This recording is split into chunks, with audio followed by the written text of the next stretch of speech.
Dans les vidéos précédentes, on a vu que pour tout système à l'équilibre, on pouvait appliquer la loi d'action de masse.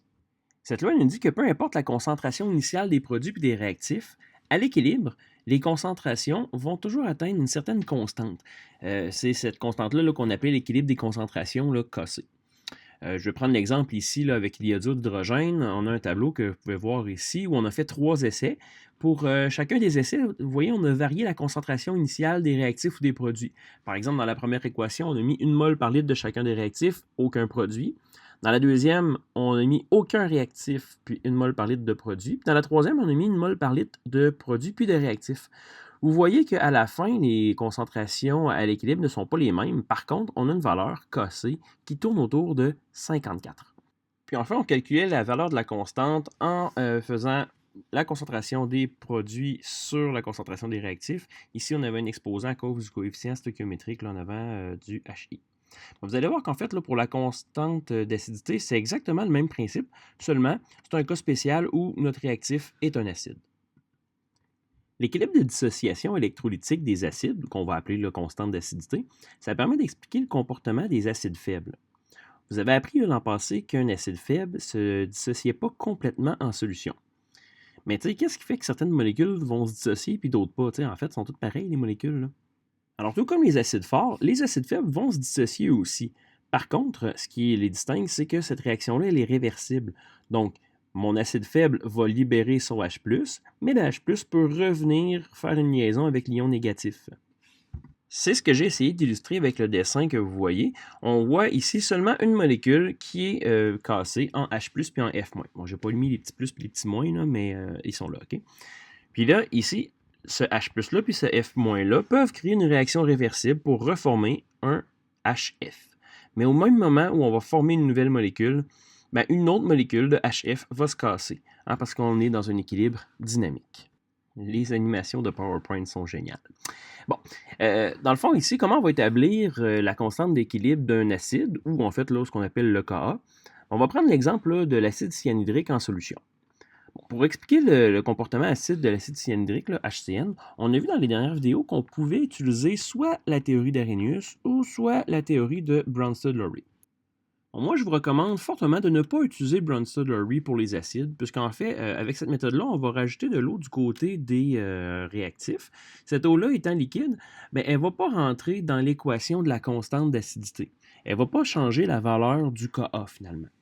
Tout ce qui change, c'est qu'au lieu d'avoir des H+ dans mon équation, à la fin, je vais avoir des H3O+ du côté des produits. Puis là, à ce moment-là, il y a risque de se mélanger. Alors, on va utiliser la théorie d'Arrhenius. On va enlever seulement un H+, et vraiment un seul H+. L'an passé, tu as vu qu'il y avait des acides qui avaient 2 puis 3 H, là, puis on disait, par exemple, comme pour H2SO4, on disait que H2SO4 se cassait en 2 H+, puis SO4 2-. Nous, ça n'arrivera pas, OK? On enlève toujours juste un H+. Pourquoi? Ben, c'est parce qu'en fait, chaque H+ a sa propre constante d'acidité. Fait qu'on enlève un H+. À ce moment-là, on se retrouve avec du H+, puis du Cn-, puisque l'électron de l'hydrogène va rester avec l'ion négatif Cn- ici. Puis pour calculer la valeur de la constante d'équilibre, qu'on va appeler ici Ka pour constante d'acidité, on va faire comme d'habitude, produit sur réactif, donc concentration des H+ à l'équilibre fois concentration des Cn- à l'équilibre, sur concentration du HCN à l'équilibre. Ça aurait fonctionné aussi si on avait utilisé Bronsted-Lowry, en fait. Là.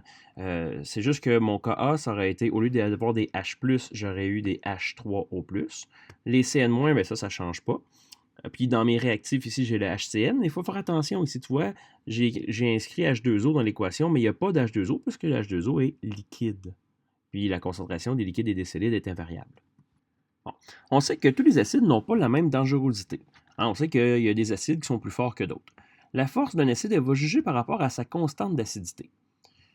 Par exemple, un acide fort, on sait que ça se dissocie complètement en solution. Ça donne donc une réaction complète. Si la réaction est complète, à ce moment-là, on ne peut pas vraiment parler d'équilibre chimique, parce que l'équilibre, la constante, le Ka, c'est produit sur réactif. Donc, si ma réaction est complète, je n'ai plus de réactif. À ce moment-là, je me retrouve à diviser ma concentration de H+, puis d'ion négatif par 0. Ce qui fait que ça donne soit l'infini ou un très très très grand nombre là, si on est tout près de 0. faut faire attention cependant aux questions par rapport au pH. Ce qu'on peut dire ici, c'est que pour une même concentration, plus un acide va être fort, plus le pH va être petit. Ben, c'est normal, hein? Plus mon acide est fort, plus la réaction a tendance à être complète. Donc, plus mon acide a tendance à libérer des H+. Plus il y a des H+, plus la solution est acide. Et ce qu'on sait, c'est que plus une solution est acide, plus son pH est petit. Donc, faire attention là, ici avec ça. Souvent, on écrit l'inverse de ce qu'on pense. Aussi, là, je t'ai mis un tableau comparatif entre deux acides. Par exemple, ici, l'acide fluorhydrique puis l'acide acétique. On voit que pour une même concentration, à 1 mol par litre, on voit que ces deux acides-là n'ont pas le même pH. Il y en a un qui a un pH 1.6, l'autre un pH 2.4. Ben, ce que tu peux dire ici, c'est que, tu sais, juste en regardant le pH, l'acide fluorhydrique est un acide plus fort que l'acide acétique. D'ailleurs, on peut l'observer ici, sa constante d'acidité est plus grande que celle de l'acide acétique. Ne vous fiez pas là, aux deux premiers chiffres, là, regardez vraiment là, les exposants ici. J'ai un x10-4 puis un x10-5. x10-4, c'est plus grand que x10-5. OK, est-ce qu'un acide fort a automatiquement un pH plus petit qu'un acide faible? Non, la réponse, c'est non ici. Je vais donner un exemple avec le HCl. On sait que ça, c'est un acide fort, donc qui se dissocie complètement. Il n'y a pas de réaction réversible ici. Par contre, si mon acide est très peu concentré, comme tu vois ici, mon acide chlorhydrique a 0.01 mol par litre, ben, ce qu'on observe, c'est qu'il n'y aura pas beaucoup de H+ en solution, donc mon pH va quand même être plus élevé. À ce moment-là, mon acide faible peut quand même être plus dangereux que mon acide fort. Ce qu'on peut dire aussi, c'est qu'en général, plus un acide est fort, plus il va être corrosif. Ben, corrosif, là, ça veut dire qu'il va aller dégrader les matériaux ou les tissus.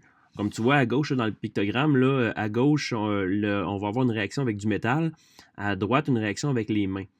Ben, plus un acide va être fort, plus il va avoir tendance à libérer des ions H+, puis des ions négatifs. Tous les acides libèrent des H+. Donc, plus je libère de H+, plus je peux penser qu'il va y avoir une réaction chimique avec mes matériaux. Il y a aussi, par contre, là, deux acides peuvent libérer la même quantité de H+. Il y en a un qui peut être très, très corrosif, l'autre moins. Ben, ça dépend aussi là, de l'ion négatif qui va être libéré. Mais en général, là, plus l'acide est fort, plus il est corrosif.